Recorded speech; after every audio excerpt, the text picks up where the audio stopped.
Guys, আমি একটা video নিয়েছি, একটা জ্যাম ভিডিও নিয়েছি গাইস। আমাকে অনেকজন কমেন্ট করেছে ভালো ভালো জ্যাম দিতে গাড়ি খেলা তাতে যারা যারা গাড়ি চালান শেখে নাই তারা যেন গাড়ি চালান শেখে। এরকম তো ড্রাইভার এমন এই গাড়িটা চালাতে হলে এমন পাকা ড্রাইভার হইতে হবে, কারণ এগুলো রাস্তা দুই ফুট আড়াই ফুট ভাঙা, ওই গাড়ি দিয়া লাফাইয়া যেতে হবে। লাফা যাওয়া অসম্ভব, এই গাড়িটাকে পাস হবে গাইস।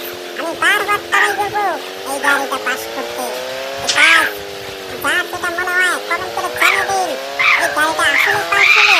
এই গাড়িটা এত শক্তিশালী, এই ইন্ডিয়ার ভিতরে এই জ্যামটাই শক্তিশালী আমার জানা মতে।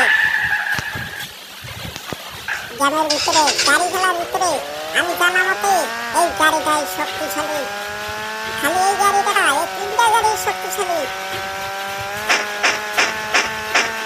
এই রাস্তাগুলো কিভাবে ভেঙে ফিরে দেখাচ্ছে। গাড়ি একটা ভাঙবে, কিন্তু টাইগারের কিছু না। টাইগারও শক্তিশালী গাড়ির ভিতরে, টাইগারও শক্তিশালী গাড়ির ভিতরে। গাড়ি আগুন ধরে যা, বোমা উঠে যা। এটা 4 চাকা গাড়ি, এটা গাড়ির কোনো নাম নাই, নাম্বার